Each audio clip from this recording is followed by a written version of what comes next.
Good morning, ladies and gentlemen. My name is Colonel Mark Reed, and I serve as the head of the Department of Geography and Environmental Engineering at the U.S. Military Academy here at West Point. It's my pleasure to welcome you to today's conference, Impacts of Climate Change on Human Security, What Can Be Done? I've studied climate change for the past 20 years as a soldier and as a scholar.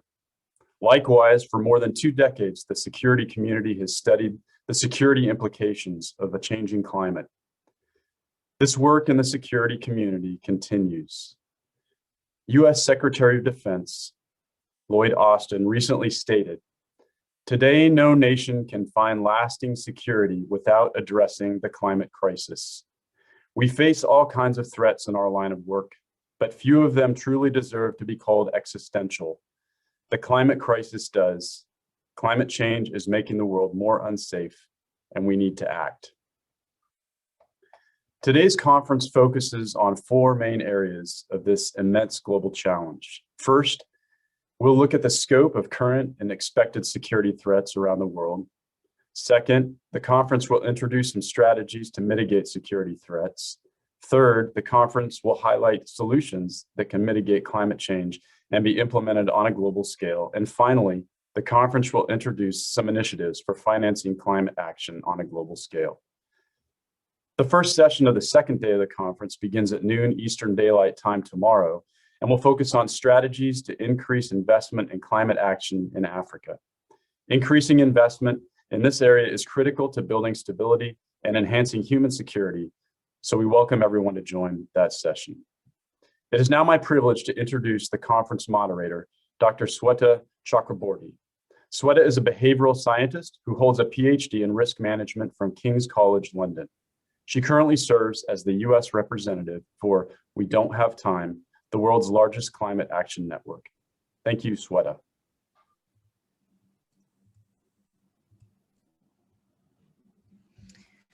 Thank you very much, Colonel Reed. Thank you everyone for joining us today. We have an excellent lineup both today and tomorrow. And in a moment, I'll introduce the first panel of speakers and keynotes. But before I do, let's review some housekeeping that we need to get out of the way before we kick off today's excellent lineup and content. First, we ask that each of you, please, the speakers, mute your microphone so we can hear each of the speakers and not pick up on any distracting feedback. We ask our speakers to please stay muted with their video off until it's time for them to present. We'll be devoting about 10 minutes at the end of the presentations today to the audience for questions. So please, audience members, submit your questions into the chat at any time. Make sure you indicate your name and the name of your organization and the speaker that you're addressing your question to. We'll do our best to get to all of them during our Q&A. This is just depending on the time. We also invite you to share this on social media. Obviously, this is important content and we want to get it out there and disseminate it as widely as possible. So please use the hashtag for today's event, hashtag ClimateSAN. That's ClimateSAN. We're really excited to have you today, and we're really looking forward to what our speakers have to share with us on this very important topic. So with no further ado, I'd like to introduce our conference chairperson, Paul Stevers. Paul is the president and CEO of Think Renewables Group. He is the co-founder of Climate Solutions Advancement Network, ClimateSAN. Paul is an engineer by training, and he began his career focused on environmental-based business technologies, including a new medical waste processing technology that he developed. Following the tragic events of September 11th, Paul became increasingly interested in the role technologies and renewable resources could play in stabilizing conflict zones around the world. He initially focused on Afghanistan and eventually began expanding his work to include parts of Africa. In his role at ClimateSAN, Paul facilitates investment in solutions that mitigate climate change. Paul is now going to share the rationale behind why we have all come together today for this important event. Thank you, Paul. Over to you. Thank you, Sweta. We're hosting this conference for 4 main reasons. First, the scientific evidence is indicating that the world is on a very dangerous warming trend, and I feel very dangerous. Second, we feel that to implement very large action that is needed on a sustained basis to counter this trend, it'll require very broad-based public support.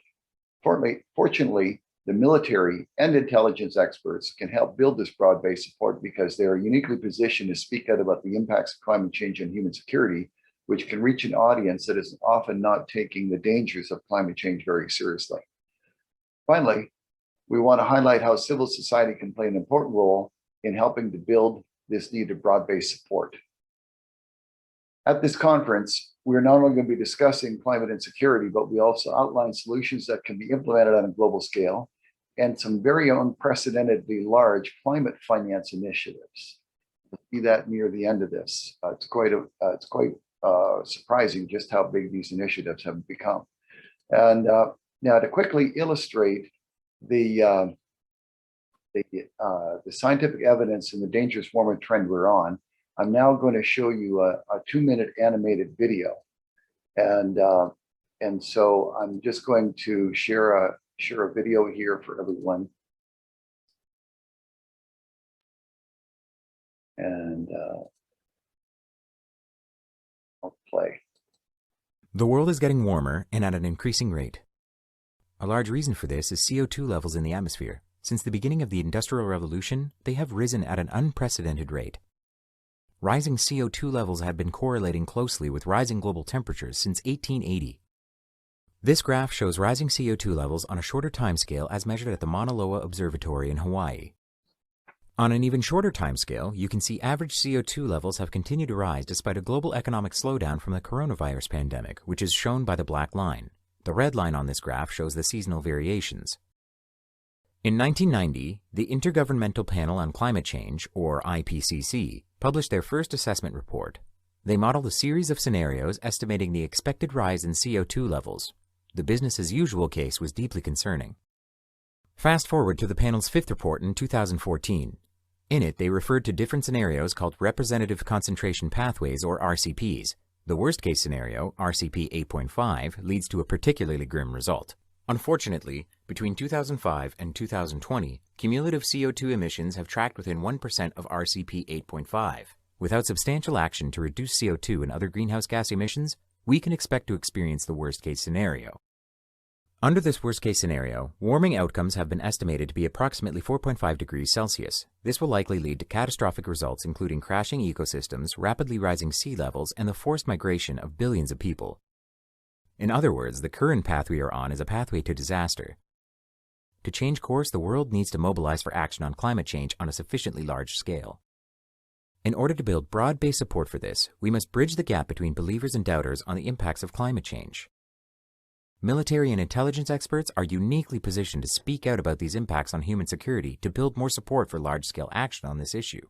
Engaging with civil society to develop strategies that enable everyone to benefit from implementing large-scale action is also key. For more information, visit climatesan.org/CWT.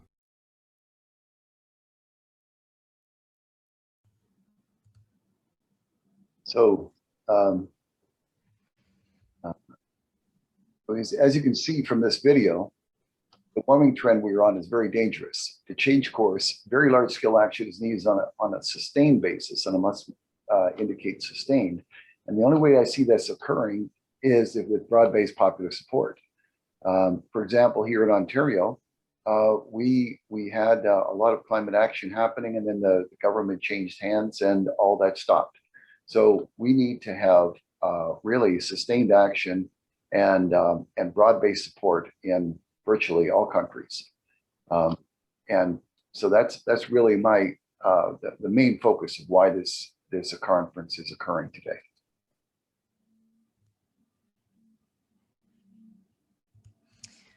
Thank you, Paul. That video really illustrates why we've all come together today and the urgency of what we need to do as a collective. I'm really looking forward to see what else we have in store for the rest of today and tomorrow.